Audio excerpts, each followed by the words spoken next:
Hello, good evening साथियों। तो चलिए इस वीडियो में हम लोग देखेंगे दोस्तों जेएसएससी सीजीएल के पेपर में जो 40 झारखंड के क्वेश्चन बनेंगे उसी से संबंधित एक सेट है दोस्तों 40 प्रश्नों का झारखंड के। ठीक है, तो चलिए शुरू करते हैं। पहला क्वेश्चन है दोस्तों कि निम्नलिखित में से किस तिथि को कप्तान इम्पी के नेतृत्व में आए सैनिकों के खिलाफ लड़ते हुए बुद्धू भगत शहीद हुए थे।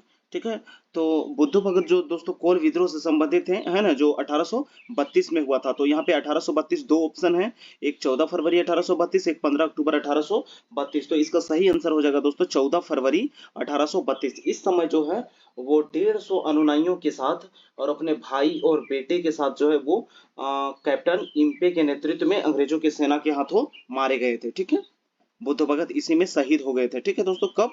14 फरवरी 1832 को। तो इसका आंसर हो जाएगा क्या? ऑप्शन नंबर ई। ठीक है, चलिए नेक्स्ट आगे क्वेश्चन देखेंगे। कितने रुपये सालाना कर देने की सहमति के आधार पर दुर्जन शाह को कैद से मुक्त किया गया था? यानी कितना जो है वो सालाना वो कर देंगे, यानी कि टैक्स देंगे। ठीक है, टैक्स देंगे जिसकी सहमति के आधार पर दुर्जन शाह को कैद से आजाद कर दिया गया था। तो इसका सही आंसर होगा दोस्तों 6,000 रुपया। कितना? 6,000 रुपया सालाना। उस टाइम दोस्तों 6,000 रुपये बहुत ज्यादा रकम होती थी। 6,000 रुपये सालाना जो है वो अंग्रेजों को कर देने की बात पर सहमति पर दुर्जन शाह को कैद से मुक्त किया गया था। नेक्स्ट है आदिवासी महासभा का गठन किस वर्ष हुआ था? तो आदिवासी महासभा के जो है गठन जो है 1938 में। ठीक है, और इससे संबंधित जो है जयपाल सिंह मुंडा। ठीक है, ऑप्शन नंबर डी इसका करेक्ट आंसर हो जाएगा। झारखंड के जो है संघर्षशील नेताओं में से एक थे जयपाल सिंह मुंडा। चलिए नेक्स्ट क्वेश्चन है, झारखंड की जलवायु में कितने मौसम प्रचलित हैं? यहाँ पे दोस्तों तीन प्रकार के मौसम पाए जाते हैं। ठीक है, यहाँ पे तीन प्रकार के जो है शीत, ग्रीष्म और वर्षा। जो ऑप्शन नंबर बी है ये बिल्कुल करेक्ट आंसर हो जाएगा। और कृषि जलवायु भी तीन भागों में बांटा गया है। कृषि जलवायु भी पूछेगा तो टोटल तीन भागों में बांटा गया है। नेक्स्ट देखेंगे, निम्नलिखित में से कौन सी नदी बंगाल के शोक के नाम से जानी जाती है? तो ये है दोस्तों हम लोग का दामोदर नदी। ठीक है, दामोदर नदी इसे बंगाल का शोक के नाम से जानी जाती है। इस पर एक अवरोधक बांध बनाया गया है जिसको बैराज बोला जाता है। कौन सा है? तो दुर्गा बैराज। ठीक है, दुर्गा बैराज। ये जो है अवरोधक बांध इसलिए बोला जाता है क्योंकि ये पानी को अवरोध करता है, रोकता है। ठीक है ना, रोकने के लिए इसलिए इसको अवरोधक बांध या बैराज कहा जाता है, दुर्गा बैराज। और इसे बंगाल का शोक इसलिए कहा जाता है कि अगर दामोदर का पूरा पानी एक साथ अगर बंगाल में चला जाए तो वहां पे तबाही और बाढ़ मचा देगा, इसलिए इसे बंगाल का शोक कहा जाता है। इसकी अगर उद्गम की बात करें तो ये निकलता है दोस्तों लातेहार के टोरी से। ठीक है, टोरी चंदवा जो है वहां से निकलती है। लातेहार से कभी कभी चूल्हा पानी लिखा हुआ रहेगा। ठीक है, और इसकी अगर टोटल लंबाई की बात करें तो वो हो जाएगा 592। जबकि अगर हम लोग सिर्फ और सिर्फ हम लोग झारखंड में बात करेंगे तो वो कितना हो जाएगा? 290 किलोमीटर। और दामोदर को ही दोस्तों देव नदी कहा जाता है। क्या कहा जाता है? देव नदी। और दामोदर सबसे चौड़ी नदी है, दामोदर सबसे प्रदूषित नदी है। और दामोदर में जो है दोस्तों टोटल जो है वो 8 बांध बनाए गए हैं। ठीक है, दामोदर में टोटल 8 बांधों का निर्माण किया गया है। नेक्स्ट अगला क्वेश्चन देखेंगे। और सोनरेखा दोस्तों नगड़ी से निकली हुई है। सोन नदी की बात करें तो अमरकंटक की पहाड़ी से निकली है। शंख नदी की बात करें तो कहाँ से? गुमला से निकला है। अगला देखेंगे, दामोदर घाटी परियोजना एक कैसी परियोजना है? ठीक है, तो दामोदर घाटी परियोजना जो है ये एक बहुउद्देशीय परियोजना है। इसकी जो है निर्माण 1948 में संयुक्त राज्य अमेरिका के टेनेसी नदी घाटी परियोजना के आधार पर किया गया था। तो ऑप्शन नंबर ए इसका करेक्ट आंसर हो जाएगा, बहुउद्देशीय नदी घाटी परियोजना। ठीक है, बहुउद्देशीय नदी घाटी परियोजना। और अमेरिका के टेनेसी नदी से ये प्रभावित थी, टेनेसी नदी घाटी परियोजना से। अगला, निम्नलिखित में से किस जनजाति के प्रधान को माझी कहते हैं? ठीक है, कौन सी ऐसी जनजाति है जिसके प्रधान को हम लोग क्या कहते हैं? माझी कहते हैं। तो वो है दोस्तों कोल। ठीक है, कोल इसका करेक्ट आंसर हो जाएगा। कोल जो है उनके प्रधान को क्या कहते हैं? माझी कहा जाता है। पढ़ा पंचायत शासन व्यवस्था का संबंध झारखंड के किस जनजातीय समुदाय से है? जो पढ़ा पंचायत है ये जो है दोस्तों किससे संबंधित है? उरांव से। ठीक है, उरांव से ये बिल्कुल करेक्ट आंसर होगा। झारखंड प्रदेश की ये दूसरी सबसे बड़ी जनजाति है। और पारंपरिक जो है स्वशासन व्यवस्था को पढ़ा पंचायत शासन व्यवस्था के नाम से जानी जाती है। और ये ज्यादातर जो दोस्तों जो छोटा नागपुर वाला हिस्सा जो रांची है इस क्षेत्र में जो है उरांव सबसे ज्यादा पाए जाते हैं। और अगर जनजातियों में सबसे अधिक अगर विकास किसी भी जनजाति का हुआ है तो वो है उरांव। ठीक है, चलिए अगला क्वेश्चन हम लोग देखेंगे कि पूर्वी भारत का सबसे बड़ा उर्वरक कारखाना, ठीक है। तो उर्वरक कारखाना अगर हम लोग यहाँ पूर्वी भारत की बात करें तो झारखंड में जो है दोस्तों वो कौन सा है, सिंदरी, ठीक है। सिंदरी इसका करेक्ट आंसर हो जाएगा। और सिंदरी कहाँ पे है, धनबाद में। अगर इसकी हम लोग स्थापना की बात करें तो कब, 1951 में, ठीक है, 1951 है ना, 1951 में सिंदरी, और ये कहाँ पे है, धनबाद में। चलिए, ये मयूरभंज और केवंझार दोनों कहाँ पे है दोस्तों, उड़ीसा में है। दुर्गापुर कहाँ पे है, पश्चिम बंगाल में है। अगला, निम्नलिखित में से कौन झारखंड की आदिम जनजाति बोला है नहीं है, ठीक है। आदिम जनजाति इनमें से नहीं है। तो यहाँ पे देखिए कोरवा है, असुर है, बिरहोर, ये तीनों है दोस्तों। महली जो है, महली ये आदिम जनजाति के अंतर्गत नहीं आता है। तो 10 का सही आंसर क्या हो जाएगा दोस्तों, सी। और महली जनजाति की बात करेंगे तो इनका जो है मुख्य पेशा बांस जो है, बांस के जो है वस्तु बनाते हैं। जैसे टोकरी हो गया, जिसको हम लोग गांव घर में टुकला, पथिया या खांची वगैरह बोलते हैं, ये सब जो है, सूप वगैरह हो गया, ये कौन बनाते हैं, शिल्पकार इन्हें कहा जाता है, ठीक है। इन्हें, महली को जो है शिल्पकार के नाम से जाना जाता है। असुर की बात करें तो ये लोहा गलाने का काम करते हैं। क्या करते हैं, लोहा गलाने का काम कौन करते हैं, असुर करते हैं, ठीक है। और बिरहोर जो है घुमंतु की तरह रहते हैं दोस्तों। बिरहोर को जंगल के लोग कहा जाता है, ठीक है, जंगल के लोग बिरहोर को कहा जाता है। कोहबर जो पेंटिंग है दोस्तों, है ना, कोहबर चित्रकला जो है ना, कोहबर पेंटिंग, ये बिरहोर जनजाति से ही फेमस है। चलिए आगे देखेंगे क्वेश्चन नंबर 11। भारत छोड़ो आंदोलन के दौरान 16 अगस्त 1942 को देवघर में चले गोली में शहीद होने वाले व्यक्ति कौन थे। तो जो है दोस्तों उस समय जो है 1942 में देवघर में शहीद होने वाले व्यक्ति कौन थे, उनका नाम था असरफी लाल। क्या नाम था, असरफी लाल। ऑप्शन नंबर ए जो है करेक्ट आंसर हो जाएगा। और भारत छोड़ो आंदोलन के समय तो असरफी लाल, लेकिन जो बात करेंगे जो 1857 का विद्रोह जो है दोस्तों, ये भी रोहिणी गांव, ये भी देवघर से ही शुरू हुआ था, ठीक है। रोहिणी गांव, गांव का नाम क्या था, रोहिणी गांव, ठीक है। रोहिणी गांव देवघर से शुरू हुआ था, ठीक है। चलिए नेक्स्ट क्वेश्चन है, भारत सरकार द्वारा झारखंड समस्या के समाधान हेतु वर्ष 1987 में गठित कमेटी ऑन झारखंड मैटर्स के अध्यक्ष कौन थे। तो ये थे दोस्तों बी एस लाल, ठीक है। कौन थे, बी एस लाल। ऑप्शन नंबर डी इसका करेक्ट आंसर हो जाएगा। भारत सरकार द्वारा जो है वो झारखंड समस्या के समाधान हेतु वर्ष 1987 में, कब, 1987 में गठित कमेटी ऑन झारखंड मैटर्स के अध्यक्ष थे बी एस लाल, ठीक है। चलिए नेक्स्ट देखेंगे, निम्नलिखित में से कौन सा कथन जो है वो गलत है। तो यहाँ बोला गया है कि 18 मई 1991 को झारखंड विकास परिषद विधेयक को बिहार विधानसभा ने मंजूरी दी थी, ये सही है। 4 जुलाई 1997 को दीन जैक को पूर्ण अधिकार दिया गया था, ये भी सही है। 15 नवंबर 2000 को झारखंड अलग राज्य बना था, ये भी सही है। नवगठित राज्य झारखंड का भारतीय संघ के अन्य राज्यों में स्थान 27वां है, ये बात जो है वो गलत है दोस्तों। झारखंड का स्थान जो है वो 28वां है, ये 28वां राज्य के रूप में आया था सामने, ठीक है। चलिए अगला, निम्नलिखित में से कौन जगदीश त्रिगुणायत की प्रमुख कीर्ति है।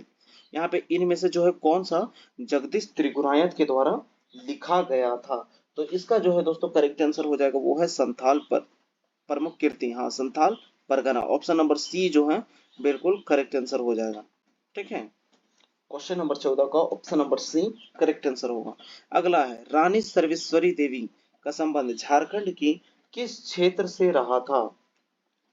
तो 1781-82 में रानी सर्वेश्वरी देवी ने पहाड़िया सरदार के सहयोग से अंग्रेजों के दामिने कोह बनाए जाने पर विरोध किया था। तो इनका जो संबंध था वो संथाल परगना वाला हिस्सा से था, ठीक है। तो इसका भी आंसर ऑप्शन नंबर सी हो जाएगा, ठीक है। चलिए आगे क्वेश्चन देखेंगे कि नीचे दिए गए जनजातियों को उनके धार्मिक विशेषज्ञ यानी कि पुजारी से सुमेलित करते हुए ऑप्शन को मिलाना है, ठीक है। तो संथाल जो है दोस्तों, है ना, अलग अलग सबके हैं। तो संथाल में जो है वो नाइके होता है, कौन होता है, नाइके। यानी ए का ऑप्शन नंबर जो है वो 3 होगा। तो यहाँ ऐसा ऐसा 2 ऑप्शन है। फिर देखेंगे मुंडा में, तो मुंडा में जनरली कौन होते हैं, मुंडा और उरांव, ऐसे जनरली दोनों का पाहन होता है। तो उरांव यहाँ पे दिया नहीं है, तो मुंडा का क्या हो जाएगा, पाहन, यानी बी का 4। तो यहाँ पे देखिए ए का 3, बी का 4, दोनों ऑप्शन में सेम सेम है दोस्तों। अब एक स्टेप आगे और देखेंगे, हो जनजाति में बोला है। तो हो जनजाति में उन्हें कहा जाता है देवो नवा। क्या कहा जाता है? देवो नवा, यानी सी का ऑप्शन नंबर ए हो जाएगा। तो सी का ऑप्शन नंबर किस में है? बी में है। अब एक बचा चेरो, तो चेरो को क्या बोलते हैं? गोसाई। ये जो है अपने पुजारी को क्या कहते हैं? गोसाई। तो ए का 3, बी का 4, सी का 1 और डी का 2। ऑप्शन नंबर बी इसका करेक्ट आंसर। चलिए अगला देखेंगे कि जब जिला का प्रमुख जिले के कानून एवं व्यवस्था बनाए रखने का काम करता है तब उसको क्या कहते हैं? तो जिला के विधि व्यवस्था को बनाए रखने वाले को हम लोग क्या बोलते हैं दोस्तों? जिला दंड अधिकारी। ठीक है, क्या कहते हैं? जिला दंड अधिकारी कहते हैं, यानी ऑप्शन नंबर सी जो है इसका करेक्ट आंसर हो जाएगा। नेक्स्ट देखेंगे, पूजा में जो पाहन की मदद करता है उसे उरांव समाज में यानी उरांव लोग में क्या कहा जाता है? किसकी मदद कर रहा है? तो अपने पुजारी की मदद कर रहा है, पाहन की जो मदद कर रहा है तो उसको कहा जाता है दोस्तों पाहन ही कहा जाता है। पाहन की मदद करता है उसे उरांव लोग पाहन ही कहते हैं। ऑप्शन नंबर ए इसका करेक्ट आंसर हो जाएगा। नेक्स्ट आगे देखेंगे, अगला क्वेश्चन है क्वेश्चन नंबर हम लोग 19 में देखेंगे कि देश के 51 शक्ति पीठों में से एक मां छिन्नमस्तिके का मंदिर किस जिला में है? तो मैं बार बार कहता हूँ ये हमारे होम टाउन रामगढ़ में है दोस्तों, मां छिन्नमस्तिके का मंदिर। ठीक है, और ये जो है दामोदर और भैरवी नदी के संगम पर है। ठीक है, दामोदर और भैरवी नदी के संगम पर है। ठीक है, और रामगढ़ का एक बड़ा और फेमस मंदिर है दोस्तों, कैथा का शिव मंदिर। ठीक है, कैथा का शिव मंदिर। और रामगढ़ में बात करें तो टोटल 5 जलप्रपात है दोस्तों। ठीक है, एक तो आपका वही रजरप्पा जलप्रपात, एक धारा जलप्रपात जो गोला साइड में है, और एक दोस्तों पलानी जलप्रपात। ठीक है, एक पलानी जलप्रपात, कितना बताएं? 3 रजरप्पा हो गया, धार हो गया, पलानी हो गया, और एक दोस्तों जो है घाटी में है, इधर जो है छोटूपालू घाटी साइड जब आते हैं उधर एक जलप्रपात में है, और एक भुरकुंडा के आसपास, भुरकुंडा और पतरातू के बीच में इधर एक है। तो आप एक बार देख लीजिएगा, टोटल 5 जलप्रपात रामगढ़ में है। ठीक है, और अगला क्वेश्चन देखेंगे कि निम्नलिखित में से किस मेले की शुरुआत नागवंशी शासनकाल में हुई थी?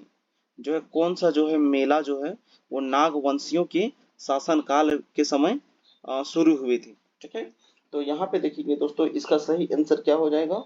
ऑप्शन नंबर जो है डी, इंद जत्रा मेला। क्या हो जाएगा? इंद जत्रा मेला जो है वो नागवंशी शासनकाल के दौरान समय में हुई थी। ठीक है, चलिए नागवंशियों के अगर संस्थापक की बात करें तो वो कौन थे? फन्नी मुकुट राय। कौन थे?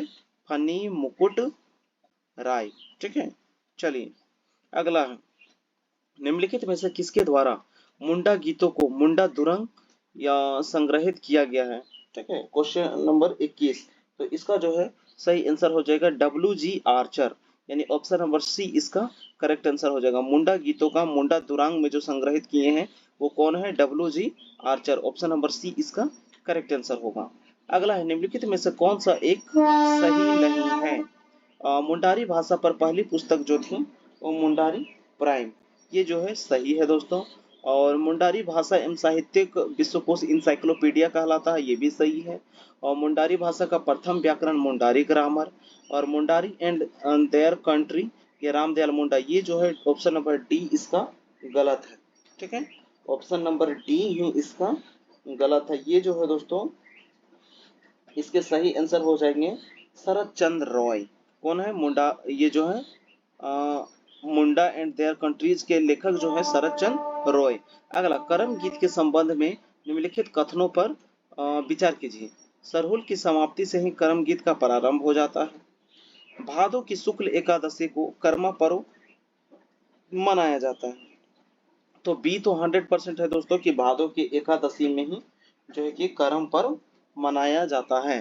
ठीक है, लेकिन सरहुल की समाप्ति के बाद ही जो है वो करम गीत जो है वो शुरू हो जाता है। चैत वैशाख में जो है सरहुल पर्व होता है, कहीं कहीं पे चैत में, कहीं कहीं पे वैशाख में।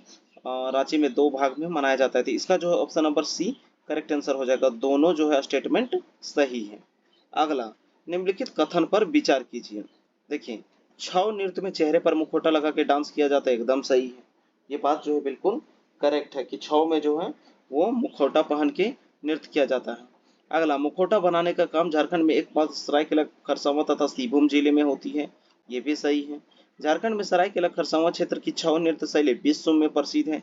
एकदम सही है दोस्तों। तो ऑप्शन नंबर 1, 2, 3 किस में है? डी नंबर में है। ये तीनों करेक्ट आंसर हो जाएगा। छऊ जो है दोस्तों ये ओजपुर नृत्य है, इसमें मुखौटा पहन के डांस किया जाता है।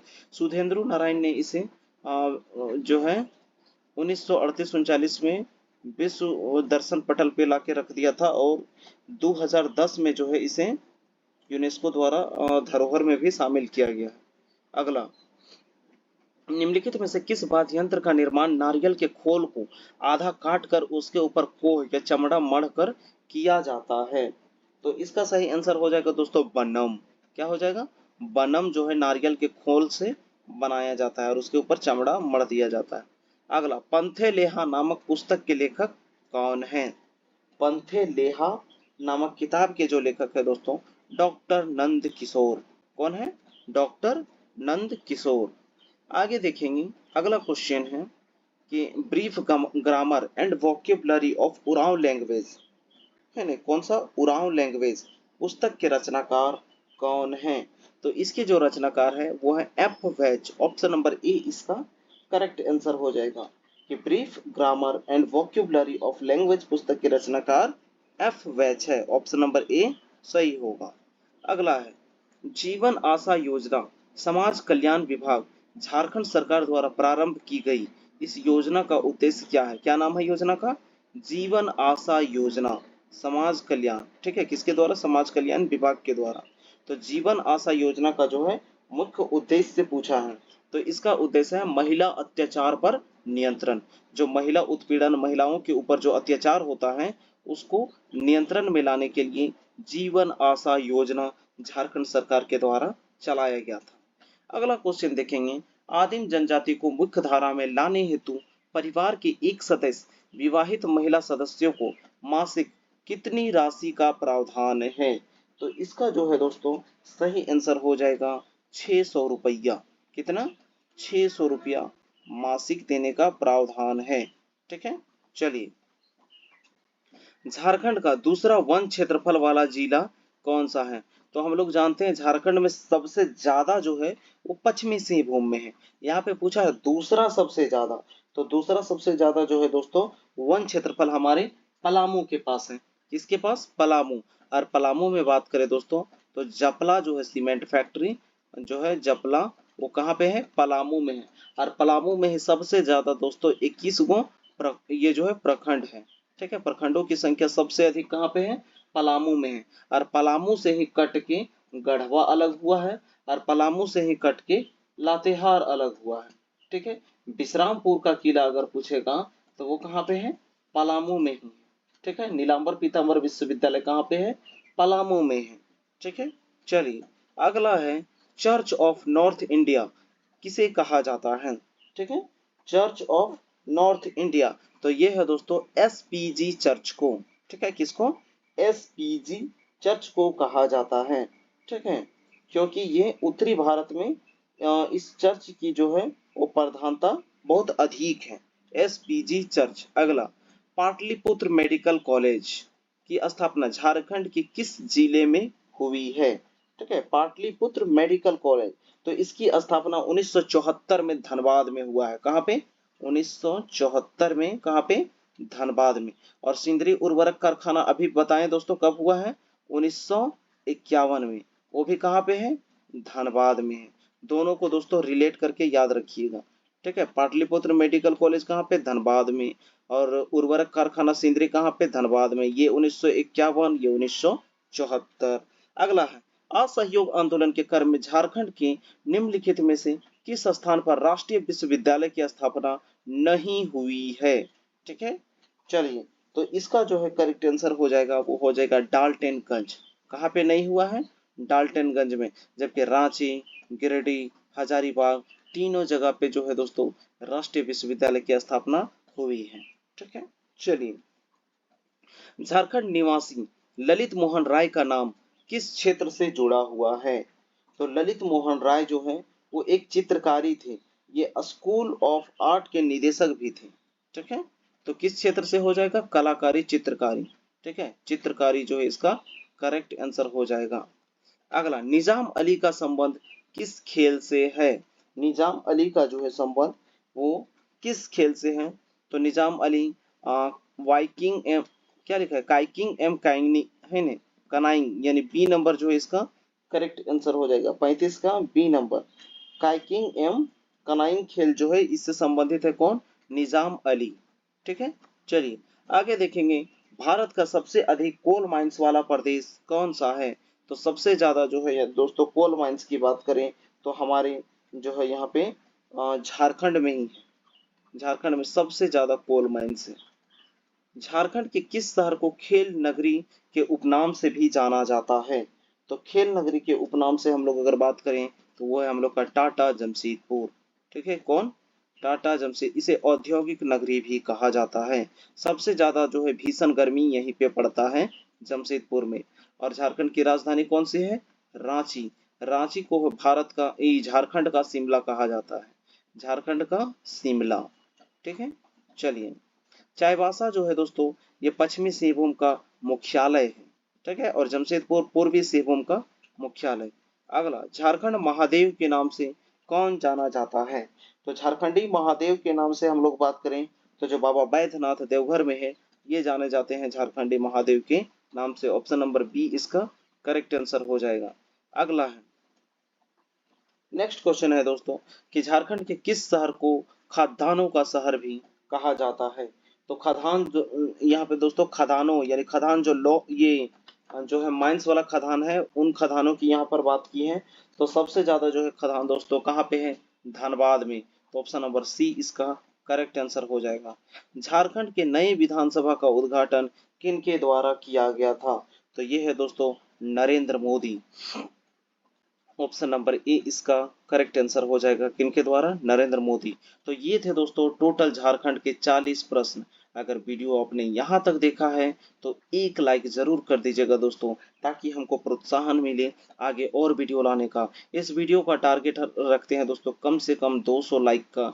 200 लाइक कम से कम आ जाना चाहिए दोस्तों इस वीडियो में। और दोस्तों जो हमारे चैनल में पहली बार आए हुए हैं हमारे चैनल को जरूर सब्सक्राइब कर दीजिएगा। जय हिंद, धन्यवाद। आप अपना ख्याल रखिएगा।